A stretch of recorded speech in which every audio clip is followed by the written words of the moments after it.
Okay, I'd like to talk a little bit more about orthokeratology or Ortho-K in particular. So, which children tend to be the best candidates for Ortho-K treatment? Lower astigmatism levels in particular. So if we get too much astigmatism, it's more challenging to fit an Ortho-K lens and get a good result. And kids that are mildly myopic, not massively myopic. So we struggle if we're getting up to, we can't do a -5 or a -6. That's outside the realm of Ortho-K. But if we're talking about the early kids, that's why they're so useful for Ortho-K. If they've just developed a little bit of myopia and they're 0.5 or 1 or 1.5 or 2, that's ideal. That's a perfect range.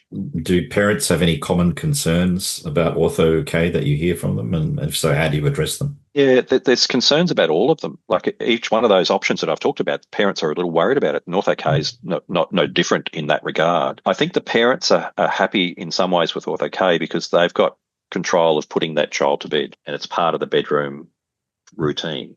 So Yep. they're okay, we've time to brush our teeth, time to go to the toilet, time to get changed, time to put our orthokeratology lenses in our eyes. So, and that's an attractive option to parents.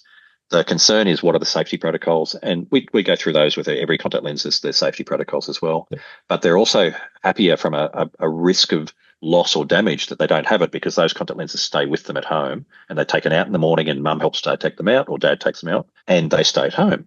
So if we look at what's likely to happen in a child's life is they might get a ball to the face and break their glasses. They might go to a sporting event and leave their glasses behind, or they might take their contact lenses out to go swimming and then they lose their contact lenses. All of those things are loss risks, which then have an extra cost for parents, but or nearly all of them happen outside the home, where the parents have less control over it, and it's up to your children. And some children are really trustworthy, and some children are not quite so trustworthy. And if you're a parent, you know which is your trustworthy child and which is your less trustworthy child. So you mentioned my sight contact lenses, and Yes. maybe there are some other brands that are similar to that. So I'd like you just to compare and contrast then the my sight lenses versus Ortho-K lenses because I think my sight lenses are soft contacts, aren't they? And Yes, maybe they're disposables, whereas they are. Ortho-K is a rigid Or contact lens yes. which requires cleaning. And so is that sort of the main difference between them? Yeah, in terms of efficiency of myopia control, they're very similar. There's Mm. not much difference. There are some people that will say that one's slightly better than the other, but the studies are fairly solid across the board. So I don't have a concern of saying, look, one's far, far better than the other. They're both very Mm. similar. Mm. Soft contact lenses and disposable soft contact lenses are exactly right. They're disposable. They're easy to use. They have a slightly higher impact on the environment, and parents are starting to ask questions about that. So you end up with more plastic waste from them. And with soft plastic collection agencies and things, they're not working anymore. So where we used Mm. to donate soft plastics to, which you could donate contact lenses to, that's not really in place anymore. Some of the companies have got their own contact lens recycling systems in place, which is great.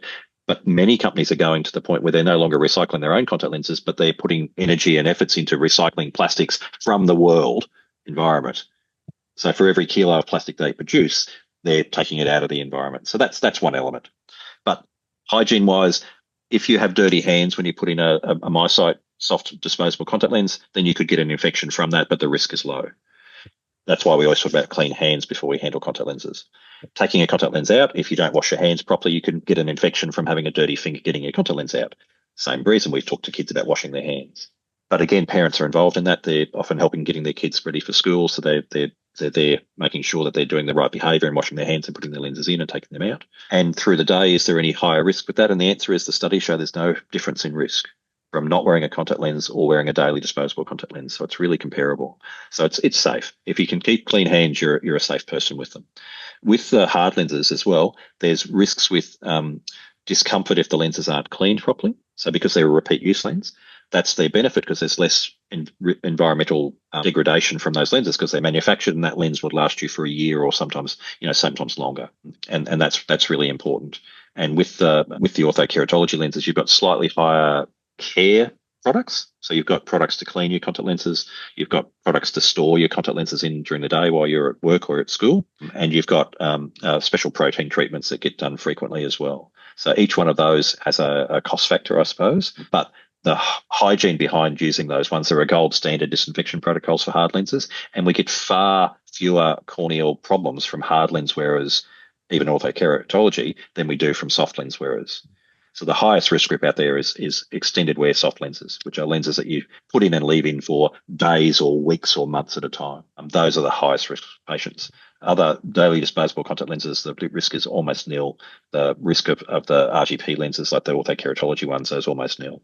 So how about for patients who might have an irregular cornea, like they have some level of astigmatism? You said that there are some limitations for using Ortho-K with those patients. How about the daily disposable MiSights? Are they suitable for astigmatic patients?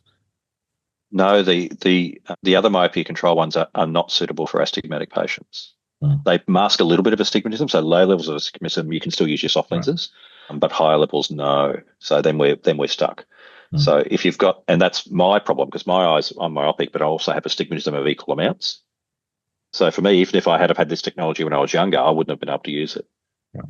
But I can have my prescription in a myopia control and a spectacle lens. Right. Okay. So now we've got options that would have worked for me when I was younger.